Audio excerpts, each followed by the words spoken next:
Hi everybody, this is the Baseball Hut, the amazing, spectacular, terrific, the great one, the People's Champion, your host of Hut, and welcome back to the Baseball Hut. Holy crap, what's going on? What's going on? Before we get to this video, I need you to subscribe, because if you subscribe, you'll learn about all kinds of stuff with the Mets you'll never learn anywhere else. And, but more importantly, this thing with Billy Eppler, wow, I'll tell you. You know, when we have sort of these changes with front offices and managers, stuff starts to percolate.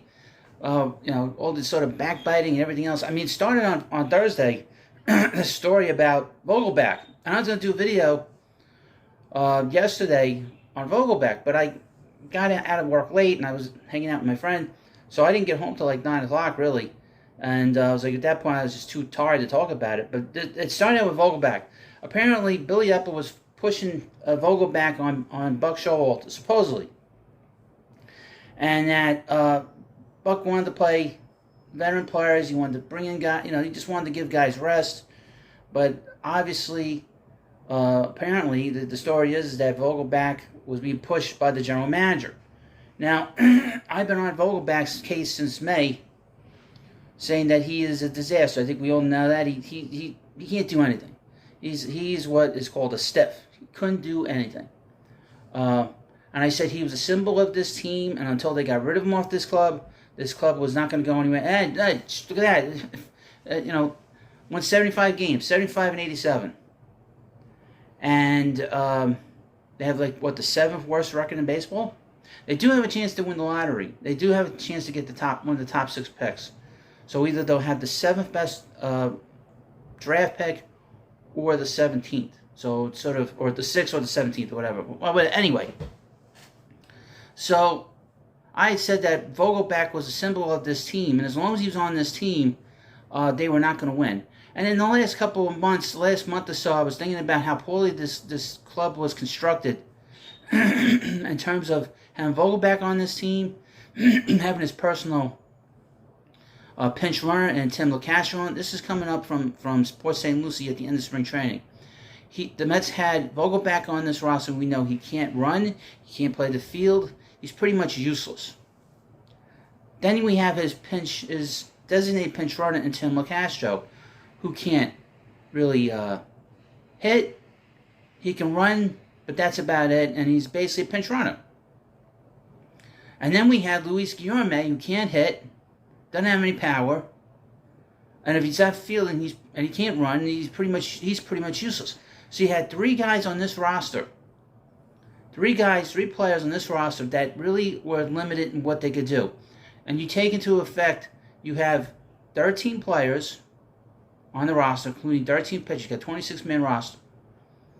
3 of those players are limited. So you have 13 players, you have 8 players playing every day. So every day you have 2 players that can do more than one thing, and 3 other players that can't do anything but one thing.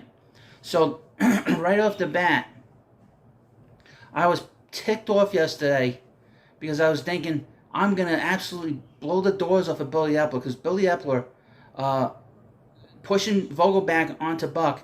Buck wants to play other guys, and Vogelback is here. And he was still here. They couldn't get rid of him, and they didn't even release him. Now, he could be non-tendered this offseason. Hopefully, Stearns will come to his senses and get him the hell out of here. So I was all ready to go after Eppler. I was ready to just completely destroy him here. Because like I've said, I don't care who's in the front office. I don't care. All I care about is the Mets winning. If you care about the Mets winning, this is what you want to listen to. You want to listen to them. It's all about winning for me. Vogelback, I said, was a loser. There were a lot of players on this roster that were losers. Sorry. Castro's a loser, and of course, Guillorme's a loser as a player. I don't care how great of his defense. His defense wasn't good. But anyway. So I was all ready to go. Then around 4:30, I checked my phone, checked on X Twitter, and I saw that Eppler resigned. What the hell's he resigning for? And I'm thinking, at first I'm thinking, well, maybe, you know, he didn't want to have to deal with the criticism of Vogelback, because obviously, if you think about it, from last trading deadline to this trading deadline, he had done a disastrous job. From when he took the job in November of 21 to last year's trade deadline, he did a great job. I mean, brought in Max Scherzer. That really changed a lot of stuff here. Changed the whole mentality. You know, hired Buck Showalter. Buck did a great job the first year. But then you saw the sort of malaise that sort of popped up after not making any. You know, I've been complaining for 2 years about Mets not bringing a number 5 hitter. They still don't have another hitter in this line. Hopefully Stearns understands that and brings him in. Brings in another bat in here. I desperately need some. And then I was saying to myself, all right, he did a good job at the trade deadline. This is at Billy Eppler. He brought in all this young talent. So he's going to go forward with Stearns as his boss. They're going to work together. And then last night, we learned about this injured list manipulation, which happens throughout every team in Major League Baseball. But for some reason, like I've said in other videos, Major League Baseball hate the Mets. They hate Steve Cohen and the money that he spends. And the Mets are going to be punished. They're probably going to lose a draft pick, I would think. I can see them doing that to them. But we'll see what happens with that. But I don't think it's a major infraction. But I think that's part of it. That's what they say. That's the reason why he left. I think it's probably a little more. He probably didn't want to listen to Stearns. I think he kind of he said he was going. He's hard knowing that he was going to have a boss. So I don't know what the problem is. But you know what, Billy? Thank you for doing a good job with the farm system. Thank you for last year. Bye-bye. So now we have another problem. The problem is, in my view, is this sort of instability here. A lot of people are complaining prior to the year. Prior to this season, the Mets should have fired Buck. They should have fired Eppler because they didn't go further in the postseason last year, which I thought was ridiculous. And I still feel that.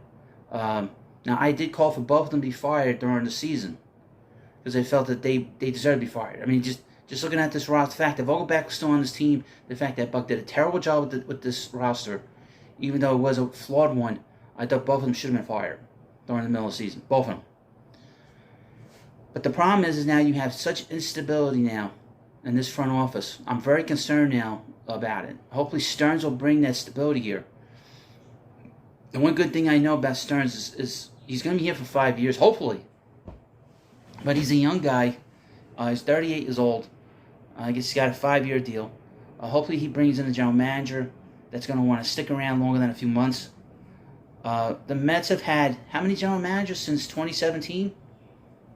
Brody Van Wagenen now. Jared Porter. Remember Jared Porter? You know, texting these women. Then we had Zach Scott driving drunk, getting pulled over by the cops upstate after leaving Steve Cohen's party during the summer.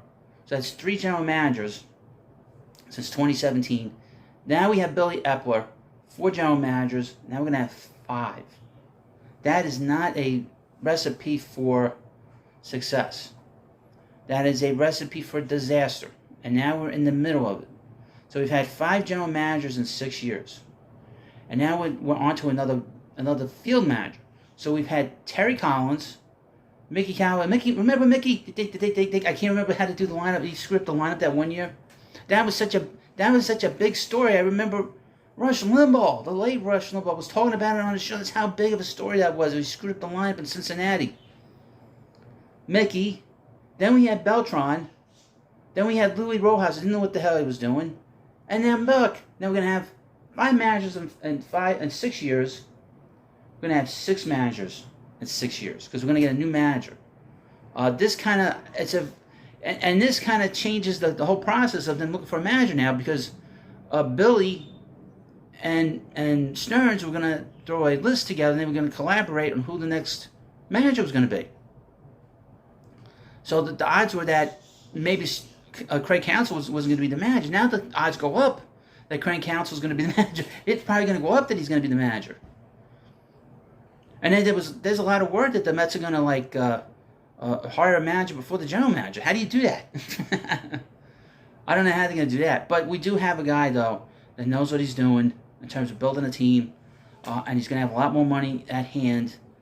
He's not going to have to worry about all the little problems that small market teams are going to have. That he had in Milwaukee, where he's having to trade players away because he can't afford them. He's not going to have that problem here in Stearns. I mean, the Mets are going to be open for business. That's not going to change. They're still going to go after Yamamoto. They still talk the Mets are the favorites for Yamamoto. They're going to talk to the Padres for Juan Soto. They're going to be talking to Ohtani. They're going to be talking to all these other pitchers that are out there in terms of free agents. They should look at Jordan Montgomery, Aaron Nola, just for a guy from the middle of the rotation. And they have to give up a lot of money and a lot of years for these guys. But these are the kind of names you want to hear about. And again, like I said, this team needs a number 5 hitter in the worst way. But this instability has to stop. Enough of this revolving door.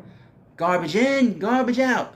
But the most successful the most successful general manager was Billy Eppler when he won 101 games. Now, I would mention, again, people warned me, right, to me saying that he didn't do a good job with the Angels. And over the last year, I started digging into some of the stuff that he had done there. One of the big things that he hadn't done there was to build a very strong pitching depth within his organization, at the upper levels and in the major league roster with the Angels. And he kind of did that here. That was something that the Mets really suffered from, not having enough pitching depth at the upper levels of the minor leagues.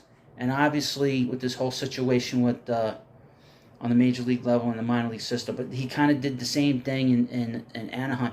If you notice, all the big trades that the Mets made before the trading deadline, they all brought in such a wealth of position players, but the pitching did not do well. I mean, Coleman Crowe was one of the pitchers they brought in for Eduardo Escobar.